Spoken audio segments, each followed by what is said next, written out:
Okay. It still says it's okay. There we go. We are live. All right. Well, welcome everyone.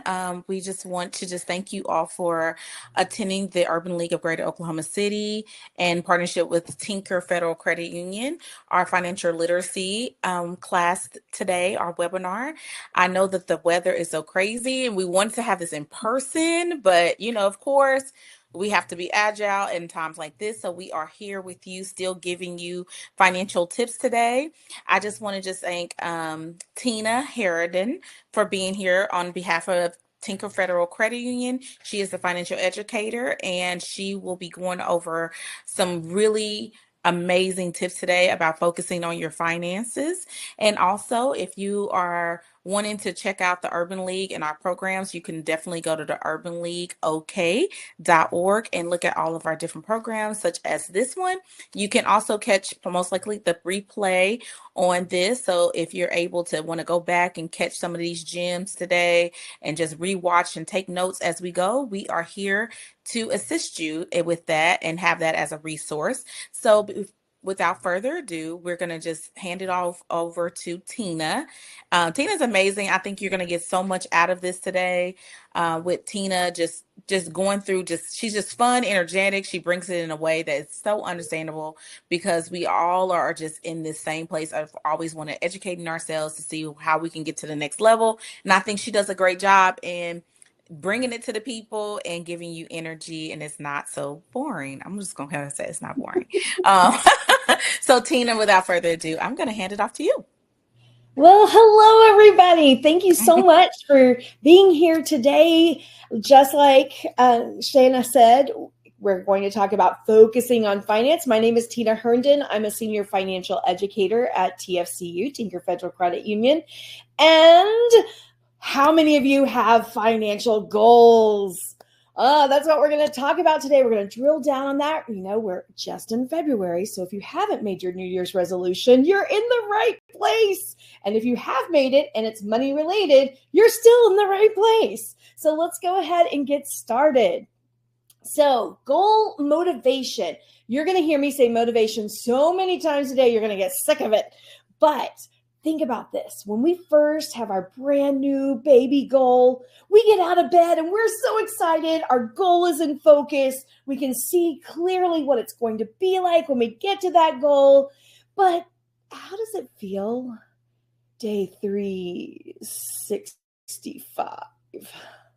Oh, maybe a little like this, I'm going to get out of bed. I'm going to go to work because I have goals.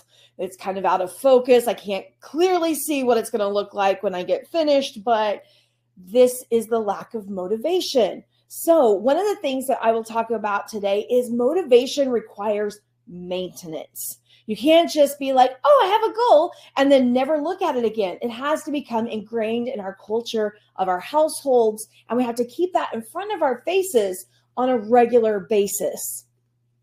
So here's a little question for you. Do you feel like procrastination is just pure laziness?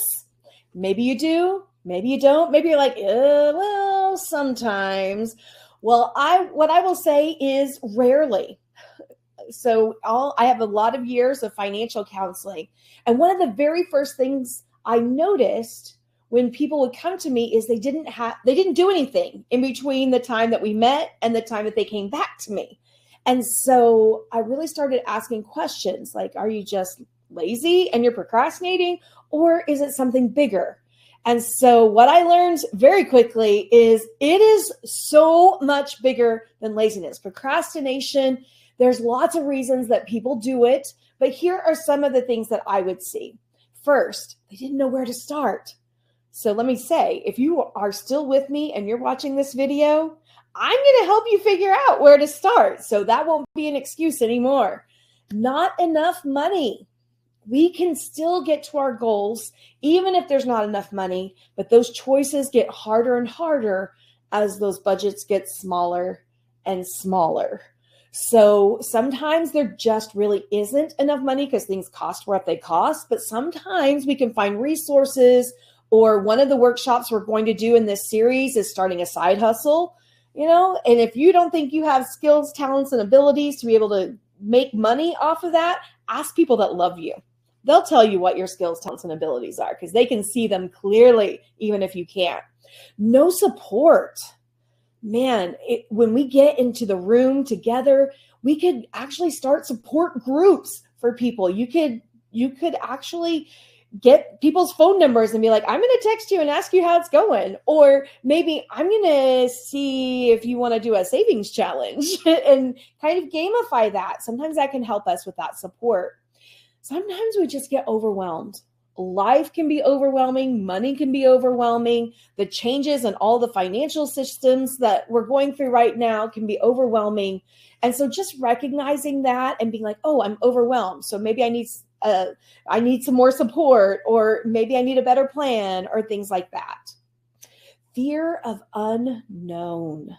So, one day, this is a very rare thing for me, but when the lottery was over $1 billion, I was like, oh yeah, I'm going to try to participate, because I always talk about if I won the lottery, but I never buy a ticket.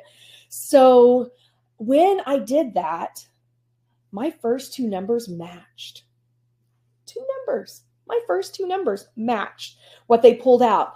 And do you know what I felt? I thought I would be like, oh, I'm so excited. No, I felt fear. Fear. Isn't that strange? So sometimes when you accomplish everything you've always wanted to accomplish, it can be scary because sometimes it changes our lives. And we are afraid of that. Feeling defeated. Maybe, I tried to save before. I wasn't successful, so I'm never going to try it again, even though my circumstances may be different now. Depression. Oh, I lost someone to death that was very, very close to me. And do you know, for 2 weeks, I did nothing with my money. Nothing. I didn't pay anything. I got paid in that time. I didn't even look to see if it was correct. I didn't do anything. Depression can rob us of our dreams. So really looking for a solution for that problem can really help us be able to accomplish our dreams. And sometimes it's just confidence.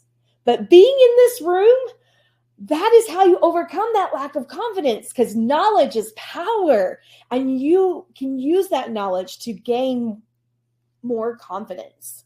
So now we're going to move our goals from flop to focus. We're going to cover all the things: clear goals, setting that starting line, savings and spending plan, good credit, and monitoring. Now, what you're not seeing is motivation baked into this cycle, right? Because it's in the middle of all of this, because we're starting the setting line to keep us motivated, or making a savings and spending plan so we can see that progress to keep us motivated. We're going to have good credit because that helps us be successful, and that will help us be motivated to keep going. We're going to monitor to see how far we've come because that keeps us going. So motivation is actually in the center of all of this. I probably should have put a little graphic there. I think I'm going to add it.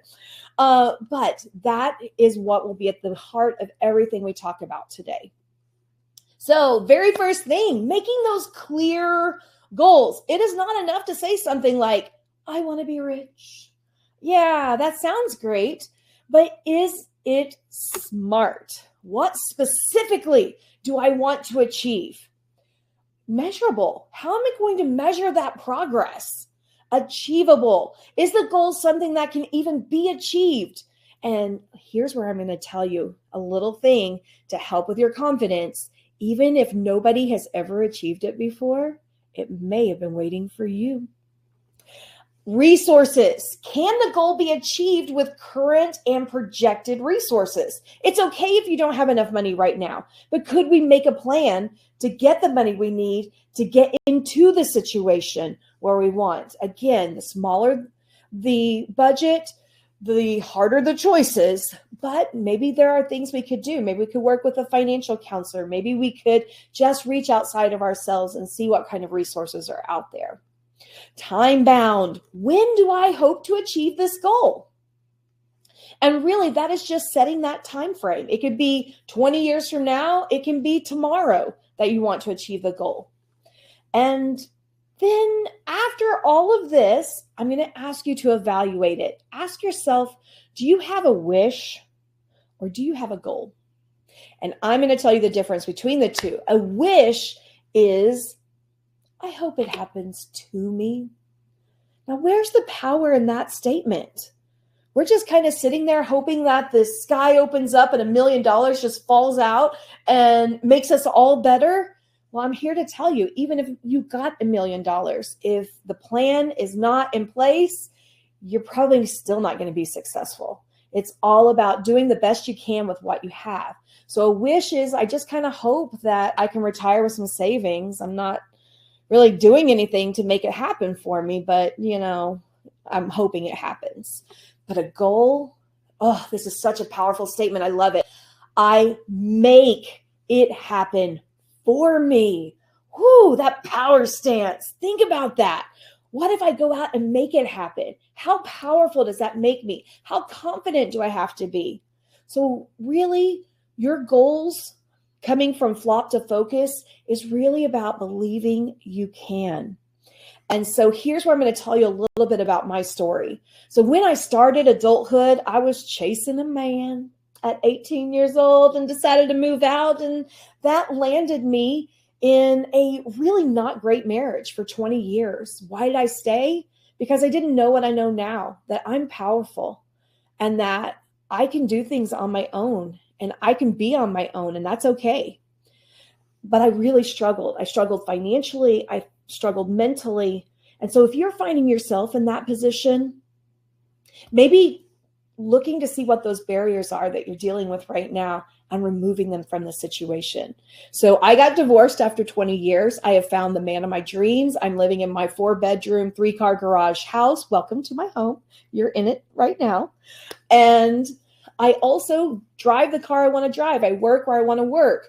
Credit and finances had a lot to do with all of those things that I was able to accomplish. But boy, did I not start out adulthood like that. And really, there wasn't a whole lot of help for me out in the world. I had to make it happen. So let's start talking about setting that starting line. So I like to start with the net worth.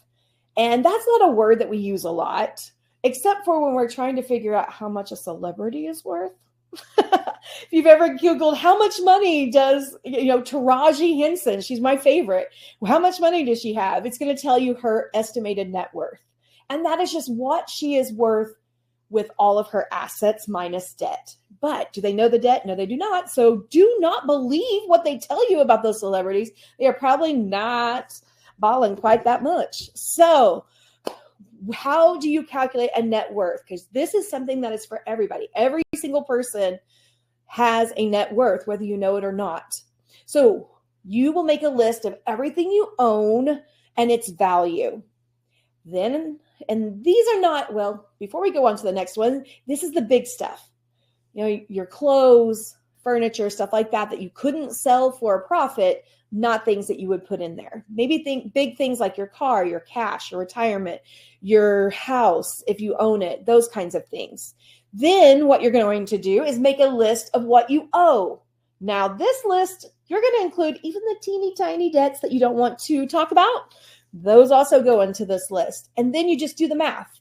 You subtract what you owe from what you own, and now you know your net worth. So knowing this is powerful. Knowing that is super powerful because you can go back and look at that. So every single month you could update that if you wanted to, or maybe once a quarter, maybe once a year.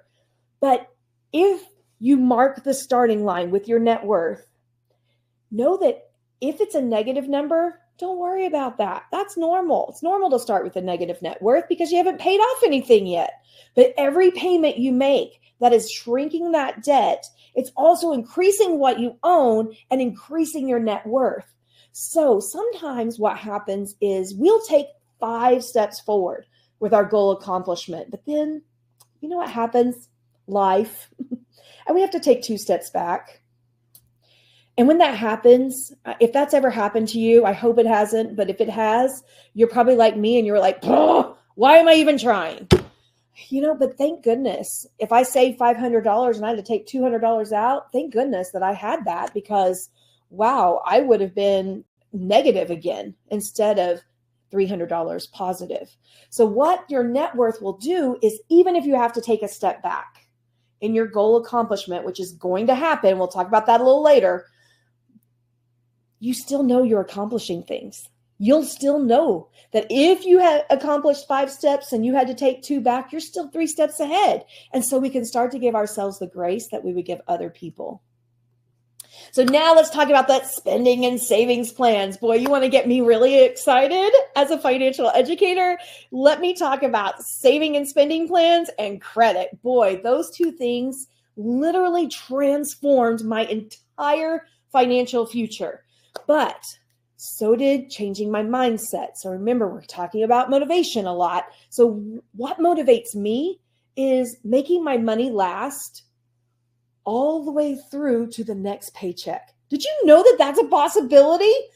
I didn't for many, many years because it had never happened for me. I just spent everything I had until I started following a plan. So first thing we're going to do is we're going to assess all of the income from all of the sources. And that could be fixed, variable, and periodic. So let me tell you what that means. A fixed expense are things that are the same amount. They happen at least once a month, and the amount is exactly the same. So it happens once a month, and the amount is the same. That could be rent, car payment. If you pay your insurance monthly, it's probably a fixed expense. Then we have our variable expenses. And variable expenses are things that happen regularly, but the amount changes. And I just realized I'm talking about income. So variable income could be something like tip income, or perhaps you're working hourly and you're working different hours. That will make your income variable. So one of the things you can do if you have a variable income, because a lot of my clients did, I worked for a Native American tribe, and a lot of people worked in the service industry. And so a lot of my clients worked in that industry, and they relied on tip income. Well, when you're relying on the kindness of strangers for part of your income, it can be hard. But what I would encourage them to do, find the middle. What is your average income? And then if you make more than that, don't be like, oh, I got a bonus today. No, we put it in our savings because someday you're going to make less.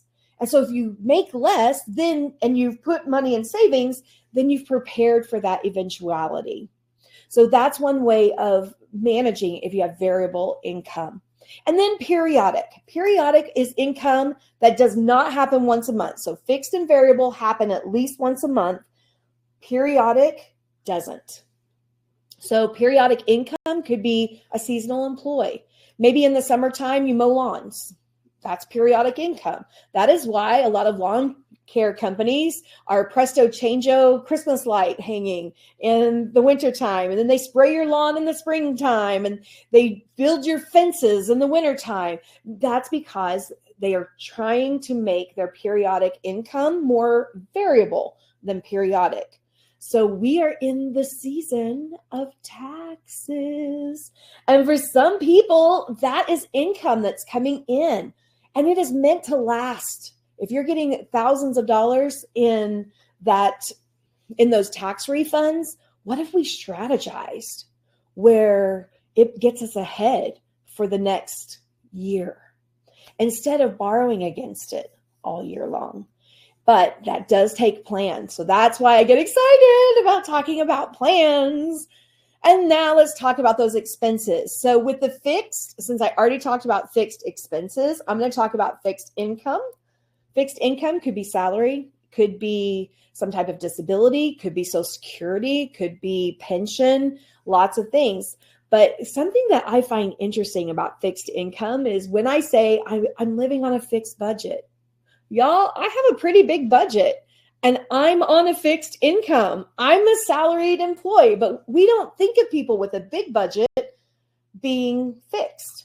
We think very small. So remember, your mind and how you see things really can affect how you feel about your situation. Now, let's talk about those variable expenses. Utilities, that's a big one, right? Let's just lump them all in. Natural gas, water, electricity, all those things are variable. And then we have periodic expenses, and those are the same as the income. It doesn't happen at least once a month, but we can, if we put on our financial binoculars, we can see that expense coming at us. Things like tires. If you own a vehicle, you're going to have to replace those tires. They're not invincible.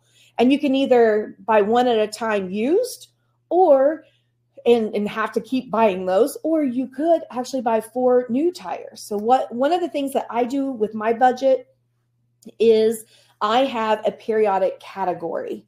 So I like to use a spreadsheet to keep track of my budget, but you could do this on paper too.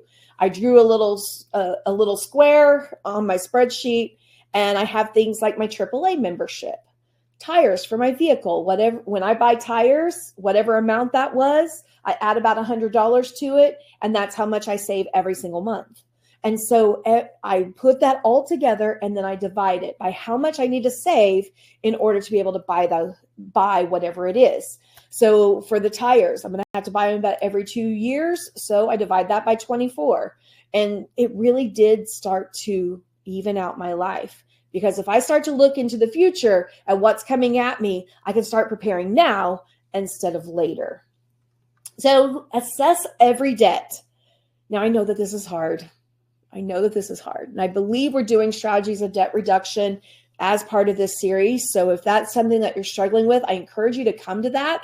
I will be breaking down the options for debt reduction by low, mid, and high levels of debt. And it might surprise you which ones fall into what.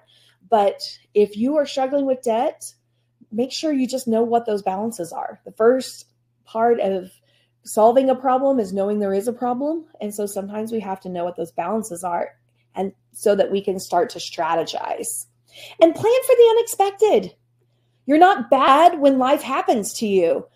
Life happens to everyone. It's how we deal with it that matters. So we're just borrowing every time we can't pay the electric bill, instead of, calling the Urban League, calling 211, seeing what resources are available. Maybe they can help us pay for it right now so that we can get ahead of that. There's lots of ways that we can take care of that. But if we just put ourselves in a silo, we never ask for anything, we never talk about it, we don't ask for resources, then we might end up with a bigger problem. And then savings. So when I talk about savings, I want to be careful because small budgets exist. So I always say, as an experienced financial counselor, I never cared how much my clients were putting into savings. What I cared about is how often they did it. Because anything will be more later if you keep adding to it. But nothing is always going to be zero. It's impossible for it to be any more than that ever. So regularity is so much more important than the amount. And if you are someone who's like, well, I tried to save $100 a month, but I always had to take out $75. I'm like, great, let's put $25 away. Let's just shrink the amount that you're putting away, because every time you withdraw from your savings, a little piece of your motivation is probably dying with it. So putting in the amount that you can afford to leave in there, even if it's $5, put it in there, leave it in there, adjust your spending to be able to do that. Now, I know that I'm asking you to do a lot, and small budgets, especially, that's very, very hard. But start at $5, then go to $6, then to go to $7. It's okay to start small. Sometimes even change can change your life. Like, I'm literally talking about coins. So now we are going to talk about good credit. I'm not going to tell you a lot about this because we are going to have a credit class, and I want you to come back for that. But I do want you to have a little taste just in case you're busy that day. Good credit saves money, like the real kind. If you're paying a whole lot more in interest, that can rob you of your future. And I am right there with you when you say, hey, getting good credit is really, really hard on my budget. It was also hard for me. When I first started learning about money, I was paying 18% interest on my vehicle. Why? Because I was grateful that they even approved me at a credit union, and that's the highest APR a credit union is allowed to charge. And I was so excited that I didn't have to go to one of those places where you make the payments and you buy it at the same place at 21% interest. So 18%, I was very grateful for that.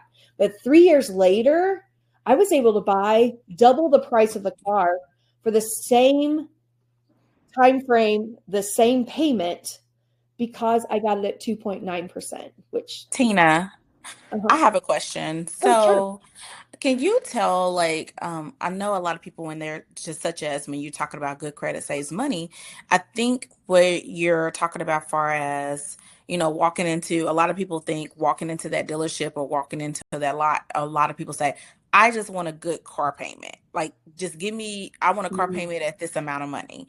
Not realizing that the interest is really what's ultimately going to save you money over time, because just because someone gives you, let's say, a $300-400 car payment, some of that could be a lot of interest, correct? Absolutely. Every time you Yeah. make a payment, it's split between actually paying off the loan and Hmm. paying your creditor for taking a chance on you. We call that Hmm. interest because they're real interested in making money when when you borrow it. um, and you are absolutely right that a lot of dealerships, when you walk in, actually, I think all the dealerships are like, "What do you want your monthly payment to be?" I just Hmm. bought a car last month at a dealership, and when they asked me that question, I said, "That's for me to know and you to never know." And the Hmm. reason I said that is because they can play with the numbers, with the how long you're going to make payments, what the Hmm. price of the car is. They can make that payment whatever you want it to be within reason. But Yes. how much am I going to pay on the back end? I'm interested in how much does this car actually cost me? Let's talk about that. I'll worry about how much I'm going to pay every month. I like that, And Tina. yeah, you do not have to tell them your budget. And if they keep asking, just say, I'm not working with you anymore. I don't want you to have commission from me. Thank you so much Mm. for asking that question. No, no problem. Yeah. So check credit reports for errors. Equifax, Experian, TransUnion. There are three bureaus. And most of the time, if you are monitoring your credit using an app, even if it's your financial institution's app, and when I say financial institution, that's your credit union or bank, even if you're using their app to track, probably they're giving you access to one or two credit bureaus, but there are three. So I'm going to pick on the largest app that I know of, and that's Credit Karma. They give you access to watch Equifax and TransUnion. And in exchange for that, you agree for them to sell your information to their sponsors. And so not only is that a problem, but they only give you access to two credit bureaus. Guess what one TFCU uses most? Experian. You don't even know what we're going to be able to we're going to see when we pull your credit report. So I want you to switch that to go to annualcreditreport.com. The credit bureaus themselves, Equifax, TransUnion, and Experian, got together and made this website so that you had ongoing access to check your own credit report. It is not scored, but you will see the information. And what I love about annualcreditreport.com is if there's an error, you can actually dispute it right there. Now, if you have paperwork to support your dispute, please upload that. So you can just take a picture of it and upload that to the website. And if you, let's say, are on Credit Karma and you click dispute, watch your address bar turn into annualcreditreport.com because that is the hub for the credit bureaus. And in case you didn't know, you can actually check your credit report once a week now. It used to be once a year, but they changed that in December of 22. So now you can check it every single week if you want. Probably won't see much change except for month to month. So I usually would recommend maybe once a month or once a quarter looking at all three credit bureaus, but really important to keep on track with that. And make your credit improvement plan. If you don't like where your credit score is or you're not getting approved for the best rates, make a plan. What's reporting? Do I have anything reporting positively? That's the entry point to building credit. And only debt products report to the credit bureaus. I'm talking revolving lines of credit. So that's a line of credit or a credit card. I'm talking installment loans, auto loans, your mortgage, things like that. Can I afford payments? And if I can't, thinking long term. Don't just borrow money that you know you can't afford to pay back. Find other ways of taking care of things. And do I need professional help? And if you do, that's fine. And the reason I like to be a financial educator is because I know that people are missing key pieces of information just like I was. So why do I do this? Because I want people to ask me questions. I want to give people the information that I know that can help them be successful too. So if you need professional help at TFCU, we have those available, and I'm going to give you access, give you their email address and phone number at the end of this workshop. So now a FICO credit score is used by 90% of businesses, and the scores range from 300 to 850. But here's where I'm going to admit something. They can actually go up to 900. I didn't know that until recently, but usually it's 300 to 850. But I just want you to have that knowledge, because if you have a really good credit score, you're going to be mad at me that you didn't know that if you have a 870 credit score. So how is your information scored by FICO? 35% of your score is payment history. Are you making payments on time or are you not? Literally, it's that simple. Then this one's a little more complex. We call this credit utilization, or how much do you owe compared to how much you borrowed on loans, or how much of your credit limits are you using? And if you're using all of your credit limit, your score is going to suffer, because that's the second largest piece. Now you might be saying, well, I have a credit line, but I don't know how much creditors think is responsible. If you stay under 30% of your credit limit, so if you have a $100 credit limit, that's staying at $29.99. If you have a $1,000 credit limit, that's staying under $299.99. Your score is going to be higher. But the people with the best credit scores, they actually only use less than 10% of their credit limits. So I am going to give you a strategy for credit building at the end of this slide that allows you to build credit for free without debt. Hang tight, listen to the rest of this, and I will give you that information. So new credit doesn't really help our scores, but those inquiries and opening new accounts could decrease our score. And so if you're looking at Credit Karma and you see that it says low impact, let me just say, I don't feel like any component is low impact. It's a lower impact. Because if I have a 720 credit score and I have a whole bunch of inquiries and new accounts that I've opened and I lost literally 10% of my points, that's 72 points. That's a difference between a 6% interest rate and a 12% interest rate. So it matters. It matters. Don't be fooled that anything is a low impact. Then 15% of your score is your length of history. So I recently did a credit workshop for tellers at TFCU, and I asked them, I was like, how many people come in to TFCU to make the last payment on their auto loan, and they're so excited because they know they're going to get extra points for paying it off early? And they're like, oh yeah, that's at least once a week. And I'm like, okay. How do they feel when they come back to you the next time? And she's like, we don't let them leave with those expectations. We tell them that their score is probably going to go down when they pay off that loan, especially if it's their longest thing, because it actually cuts your history short. And we'll talk more about that in the credit class. And then lastly, we have 10% is that credit mix. Credit mix literally means having different types of things reporting. So now I'm going to give you the keys of the kingdom, and you will hear this again in the credit class. So if you miss it here, you can come to that class and you'll hear it, and I'll go a lot more in depth in each of these pieces. But the way to build credit for free without debt is a credit card. Now, before you throw something at your screen, let me tell you how you have to use this credit card. So it's all in what we do with it, not necessarily having it. If you are in a position where you can keep the amount owed less than 10% and the credit card has no annual fee, you can build it. You can use it to build credit without debt. And here's how you do that. You choose a fixed expense. Remember, that's something that happens every month, but the amount is exactly the same. A streaming service, pay a streaming service with it, like Netflix, or one of my credit cards pays my $5 PBS subscription. That's enough to build credit. You don't have to make huge amounts. As a matter of fact, the dollar amount of your payment doesn't matter. What matters is you made a payment. So by paying for that with your credit card and paying it off every month, they're never going to charge you interest if you pay it off every month.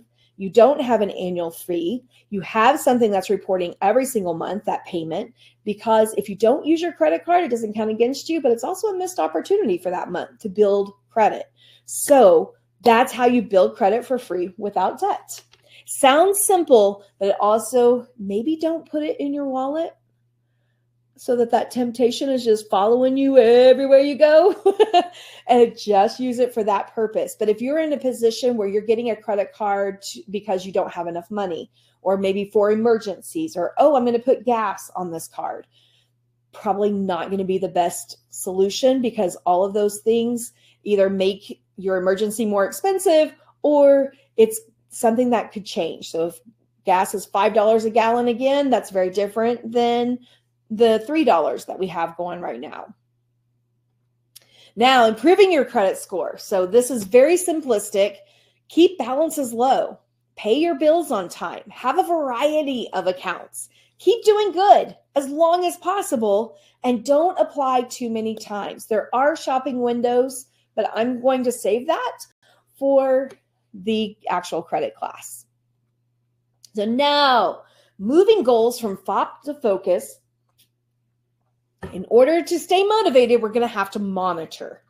And so net worth, compare that to your starting line. And again, mark your start. Because if you don't mark the start, I mean, we only have one chance to see where we started. And if we don't take advantage of that chance, then we'll never know how far we've come. Break your goal into benchmarks. I am literally medically diagnosed ADHD. So when I get overwhelmed, I go into what they call paralysis. That means I do nothing. And so what I have to do, because my long-term goal is to retire and to pay off my house, and both of those feel really, really big to me. And when I look at the number that I need for both of those things, it puts me into paralysis. I just start procrastinating, like there's no way. But what I also know is I'm well on my way if I follow my plan, because I set up my plan so that I have short-term goals. What can I accomplish just this year? And sometimes when I'm looking at my budget, I have to be like, okay, did I meet my benchmark for this month? Like, we're not going to look at the rest of it. We're just going to talk about this month or this day even. When I first started saving and things like that, I was like, okay, did I spend any savings today? No. Mission accomplished. Then we start looking at our midterm goals, 1 to 5 years. What can we accomplish in the next year to 5 years? And then our long-term goals, those are 5+ years. So really, we want to think about what can we do now that's going to benefit us more than 5 years later. And if you start thinking long-term like that, instead of thinking, how do I just get through today? You'll be surprised how it changes the way you look at money and the way it changes the way you make decisions.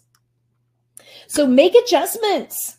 If your plan's not working for you and your math isn't mathing, it's fine. Just adjust your goal. You could adjust your budget. You could adjust the time frame. Maybe I don't retire at 65. Maybe I retire at 72 or 85, which I fear when I look at my budget. But all of those things are things that we could do, and that will help our motivation, because if we set ourselves up for failure by making our goals too big, then we're constantly going to be frustrated. And create a motivation strategy. What does it take to get you from one thing to the next?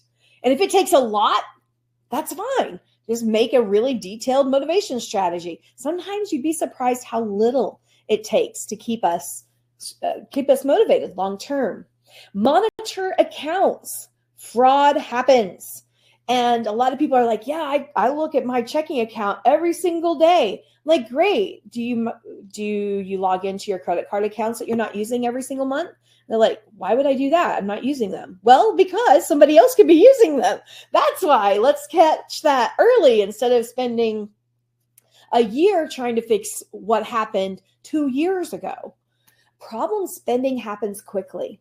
So I'm not going to tell you how to keep track of your budget, but I am going to encourage you to get your due dates and those amounts and logins out of your head and onto something. I keep it in a password protected, locked down. To see my passwords, it takes 3 different passwords to get to where I've put them in my spreadsheet. I can get my budget with 1 password and, really locking that down so that fraud doesn't happen, but we're also monitoring long-term. I like spreadsheets because when I change a number, all of my formulas change. And also, if you give me a really hard formula for Excel, I am happy for hours researching how to make it happen.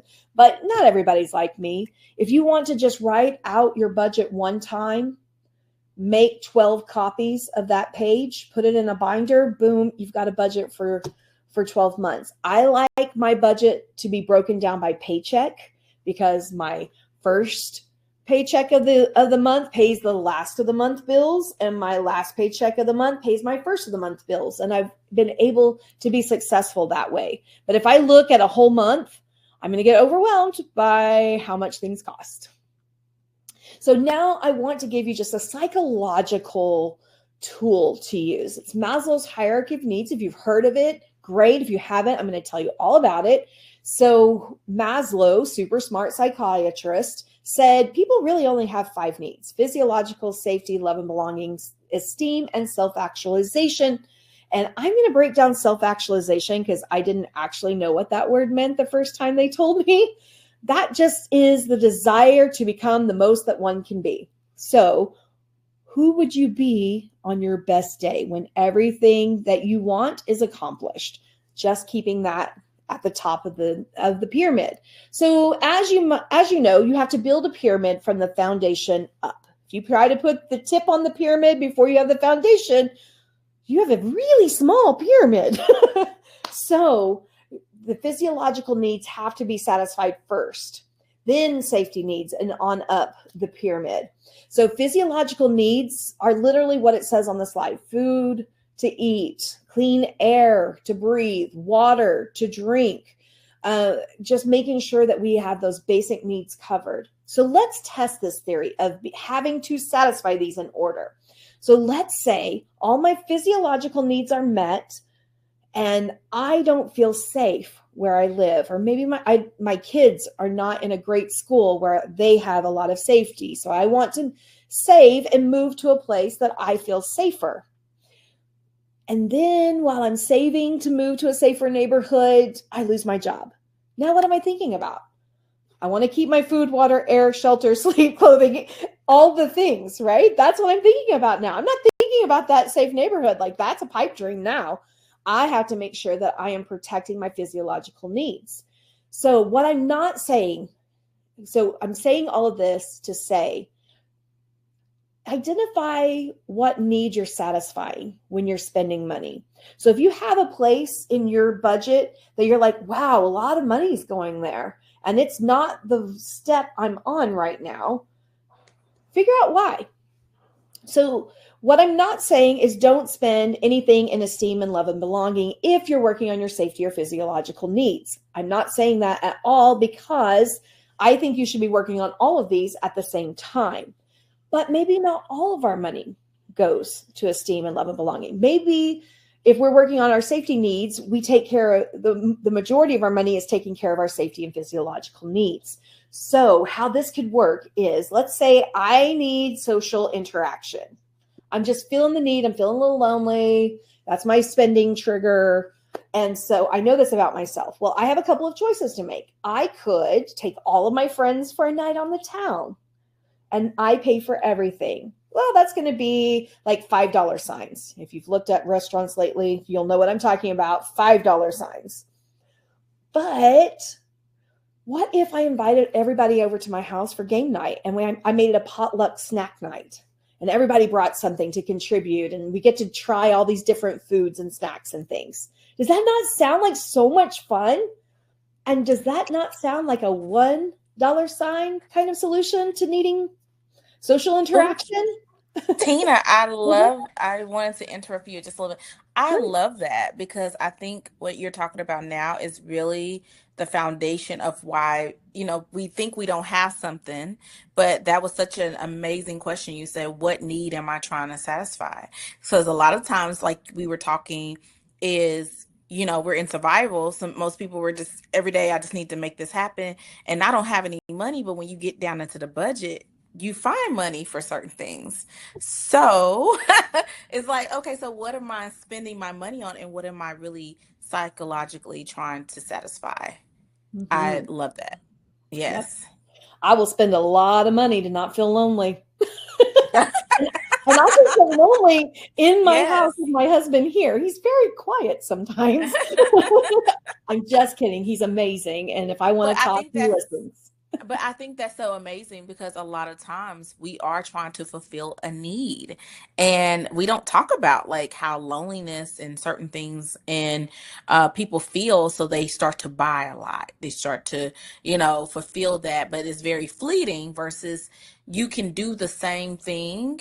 But which is the connection that you're longing for by just simply like, hey, I'm gonna call a friend or FaceTime someone. I'm going to have a game night. I'm going to get together. We have a potluck, which we share cost and things like that, which most people don't mind. So I love the fact that you brought that up because it is a lot of times it is psychological on why we spend money. Absolutely. Yeah. Pretty much everything money starts in the brain. And we'll talk more about that in the psychology of money that we have in this series. So now the time has come. I love this slide. We're going to talk about money motivation. So I've been talking about it through this whole thing. I've given you some strategies, but let's talk about it in some of the things that we could also do. Make money a participation sport. When we get in the same room together, again, we could trade phone numbers and be like, I'm going to encourage you. I'm going to challenge you. I'm going to keep you motivated. Make it a participation sport. Visualize your success regularly. If you can't see it, you're probably not going to be it. So make sure that you've written it down. You've put it in front of you. Maybe cut out a picture or print a picture maybe. Guess we don't cut out pictures of magazines anymore, but put that on your mirror so that you can see it. Put it in your wallet so you can see it every time that you pull out your debit card. Gamify savings. So, one of the things that I like to do is challenge people. Like, can you save? I'm going to save $25 this month. Do you think you could save more than that? Or, just things. Or I bet I can save money every month longer than you can. I mean, these are healthy challenges. And sometimes when we gamify it and we're like, okay, the first one to $250 gets whatever, that can really help as well. So gamify savings. Keep a positive mindset. When you get ungrateful for the things that are in your life, it can be really hard to stay motivated. So one of the things that I encourage people to do is if you start having problems with motivation, start a gratitude journal. So in my deepest, darkest, I have no money in my checking account. I'm negative in my checking account. I have all these loans I got to pay. I'm like one step away from being unhoused. That has been my life in the past. But even in those darkest moments, I could be like, but you know what? I had through all of that two parents that love me that just celebrated 50 years of marriage. They love each other, they love me, and I could always lean on that. I have been so fortunate to have amazing friends, which I call my chosen family, to support me in every part of my life. I have an amazing husband that helps me so much. He's a true partner. These are all things that I could be grateful for that have zero to do with the numbers in my bank account. So this encourages that grateful mindset. Stay in the now, so care more about today, but make sure that you're preparing for those setbacks. So a lot of times what I would tell my clients when they're like, I can't afford to save. I'm like, I get that. but your life isn't going to be what you want it to be until you figure that out. So it truly is something that if you want to get out of where you are, you're really only as financially secure as the number in your savings says you are, because you will actually have to borrow every time you don't have enough money, which you're going to have to pay for an emergency anyway. But if you can get to a point where you can save enough to actually pay for that instead of borrowing, then you've just saved yourself time and money. And that actually can help you get to your dreams. Update your net worth monthly. I think this is at least the third time I've said that, because we need those wins. We need those wins. Needs versus assessment, or needs versus wants assessment. And that Maslow's hierarchy of needs can really help you with that, because I'm here to tell you, sometimes cute bags, jewelry, and shoes feel very much like a need for me. But I know that I'm working on my financial security right now, and I probably will be until I retire. And so I know that that's not getting me closer to my goals.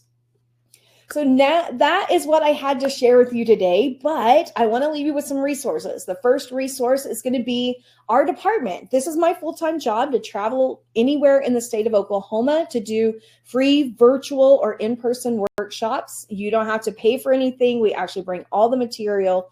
And if you want to invite us to your school or organization, or maybe you work for a company and you want somebody to come talk to the employees, this is our phone number and email address. Probably it's going to be my boss that sends you an email back. Be nice. But she will get you scheduled. And we actually have 3 educators on our team, including me. And then this, I love this resource. It's one of my favorite things about TFCU. So what I'm going to do at the end of this workshop is I'm going to leave after I answer questions. So and I'm not going to be back until the next workshop. So if you have questions in between, I'm not available, because I'll probably be talking to other groups. But you know who is available? Our member solutions team. So this is a team of certified financial counselors that offer free coaching on budgets, credit score improvement, debt consolidation. Student loans are in repayment. Maybe we need a student loan repayment strategy. All these kinds of things. You can work with them one-on-one to help accomplish your dreams and change your financial future. And so that's their email address or phone number. That QR code will actually take you to the website where you can see more information about them. They will meet you at a branch that's closest to you. We have one on Northeast Kelly and 23rd here in Oklahoma City. We have one at Metro Tech. We have one on 39th and between Meridian and Portland. And that's just 3 of our branches. We have 36 all over Oklahoma. Then I want you to have a counseling resource that's only over the phone, but they do have extended hours. Our member solutions work bankers hours because they are working credit union employees, but they can give you extended hours, but they cannot look at your TFCO accounts. They have no products to offer you if you need a credit building product, where member solutions can do both of those. If you are a TFCU member, they can look at your account if you give them permission. Then that website, there are classes, podcasts, toolkits, calculators, all kinds of stuff that you can access. And then EverFi is our new tool. Actually, I usually call it our new toy. These are interactive online learning tools. So it's not going to be read, take a test. It's going to be, hey, match this to that, or here's a video, or can you move this here? Or it's really a cool resource. And all of their money lessons, unless you create a playlist, are 5 minutes or less. So in 5 minutes, if you are just in between classes, or maybe you have a break at work and your favorite person isn't there that day to talk to, you could actually be learning about money in just 5 minutes. And that is what I had to share today. I hope it was helpful. It was very helpful, Tina. Thank you so much for today. Thank you for giving the people your energy, your focus, your strategies, and I think this just really start.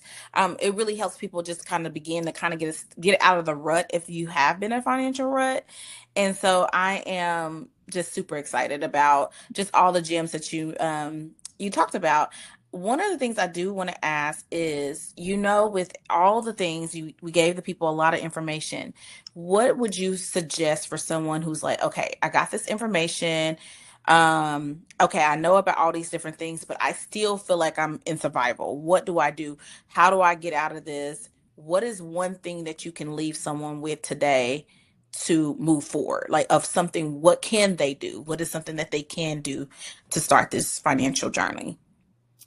The very first thing is, if you don't want to work with Member Solutions to walk you through the program, is just figure out where do you want to be. Make that spending and savings plan. We call that a budget. And some of my clients, when I would tell them, okay, let's make a budget, and I'm so excited about this Mhm. prospect, and they're like, yeah, I guess I'm Mm, finished having yeah. fun. Let's make a budget. Nobody, I always say nobody likes the B word. No, That budget no, they word. Nobody, don't. if you say that, that will turn people's brains off. Like, no. Mhm, mhm. But I get excited about it Yes. because I know that it's going to be your financial empowerment tool. It's what's going to get you closer to your goals. I kind of use my budget like a magic 8 ball. At one point, I wanted to go to Spain and I needed a certain number of dollars to go to Spain. So I was like, hey, budget. And the magic 8 ball, in case you are not a Gen Xer like me, it was a literal 8 ball that had water inside, and you shook it, and it would tell you your fortune. Like you would ask it, and it would say yes, no, whatever. And so what I do is I ask my budget, hey, could I go to Spain in a year? And they're like, my budget was like, no, that's not even possible. Then I was like, okay, can I get there in a year and 3 months? And it was like, well, if you make a lot of changes, you can. And I was like, okay, I know I won't stick with that. So I went to Spain in a year and a half. I had family members that were only going to be there for 2 years. So I had to accelerate that goal. And oh my gosh, it was the trip of a lifetime. I went Oh, all that over sounds northern amazing. Spain for 2 weeks, and it was incredible. And it's something that I could never afford to do again, honestly, unless I want to rob myself of my future. But really, your budget can be your best friend. It can really help you stay grounded. It can also tell you what your limitations are, but also what your possibilities are. Yes. Well, thank you so much, Tina, for this today. We really appreciate it. We appreciate Tinker. And again, I just wanted to leave our resources for the Urban League. You can go to urbanleagueok.org and look at our programs and resources that we can offer you. And again, join us. Like I said, this will be a series. Tina will be back dropping gems again. And so we are so happy for that. And y'all have an amazing snowy day, and we will have this available for you to replay. So in case you missed it or someone missed it, we will have it up and available to you. So thank you all so much. Thank you, Tina, again, and we will talk soon. Bye. Bye.